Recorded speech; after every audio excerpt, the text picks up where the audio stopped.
23번 주제는 인류는 수세기 동안 도구로 자연 신호를 증폭하고 변환하여 감각으로 관찰을 해왔다.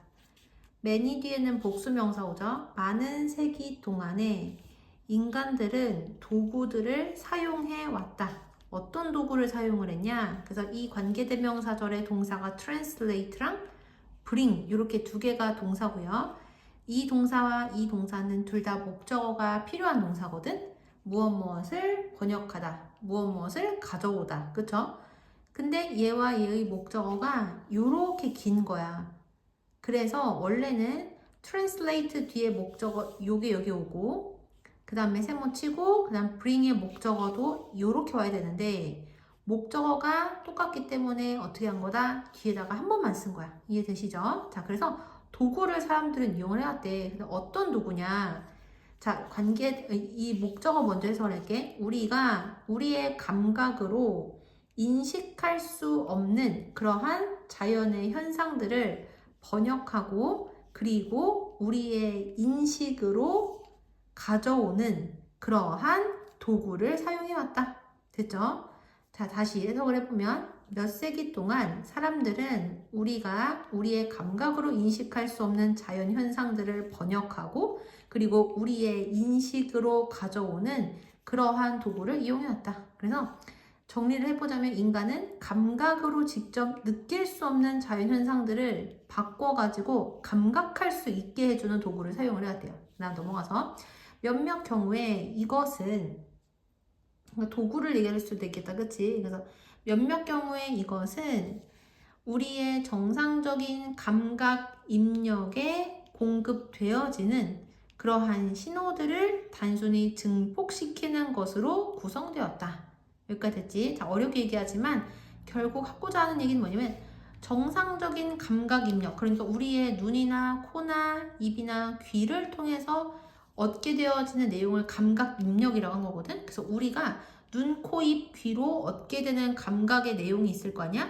근데 그 내용에 공급되어지는 신호들을 그냥 증폭시키, 커지게만 하는 걸로 구성될 수도 있대. 그러니까 원래 있던 신호를 크게 해서 보이게 하는 정도일 때도 있다. 여기까지 됐죠?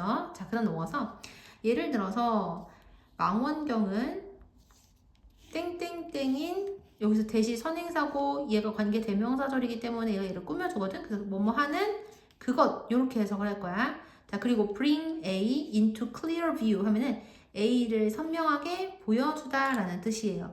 그래서 원래는 여기 이 bring이란 동사의 목적어가 대시니까 어떻게 돼 있어야 돼? bring의 바로 뒤에 목적어 대절 요만큼이 원래 여기에 있어야 되는 거야.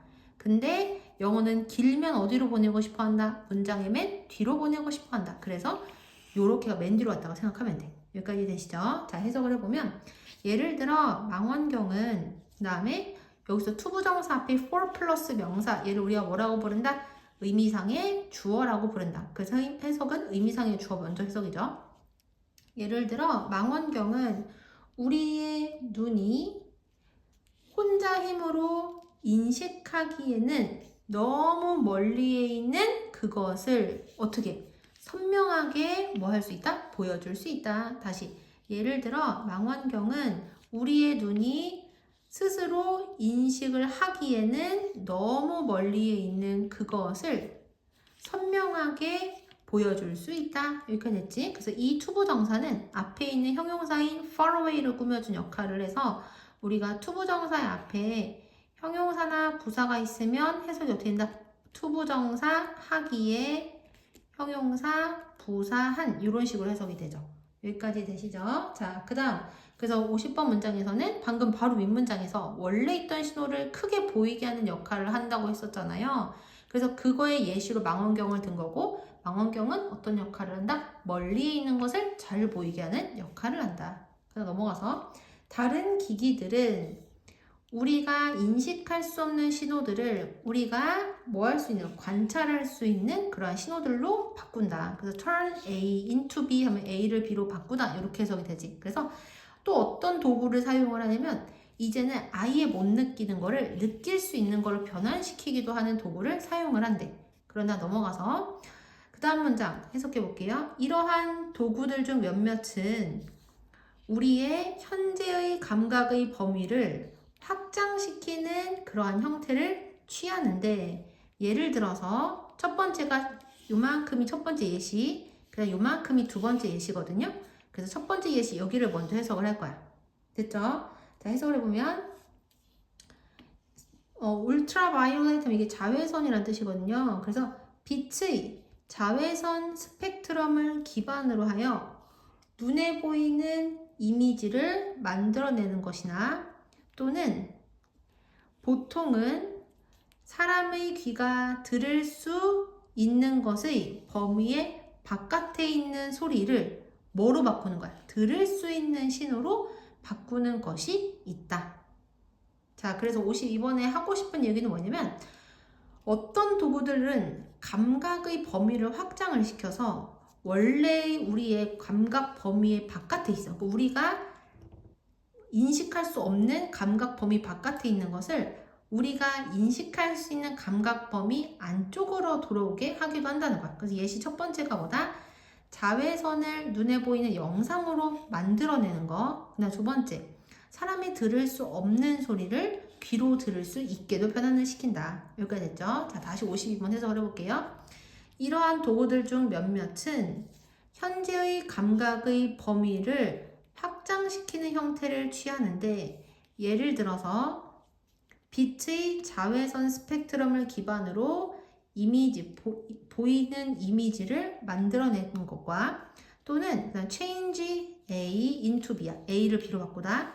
또는 보통은 사람의 귀가 들을 수 있는 것의 범위 바깥에 있는 그러한 소리를 들을 수 있는 신호로 바꾸는 것이 있다. 됐죠? 자, 그래서 넘어가서 마지막. 또는 계속 도구를 지금 설명하는 거, 도구의 유형을.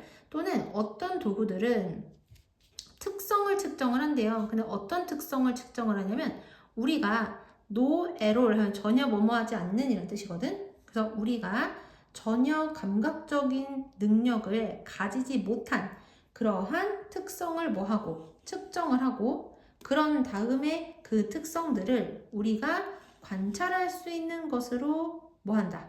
바꾼다. 됐지? 그래서 이번에는 전혀 우리가 감각할 수 없는 그러한 특성들을 어떻게 바꾼 거야? 우리가 관찰할 수 있는 그러한 특성들로 바꾸기도 한대요.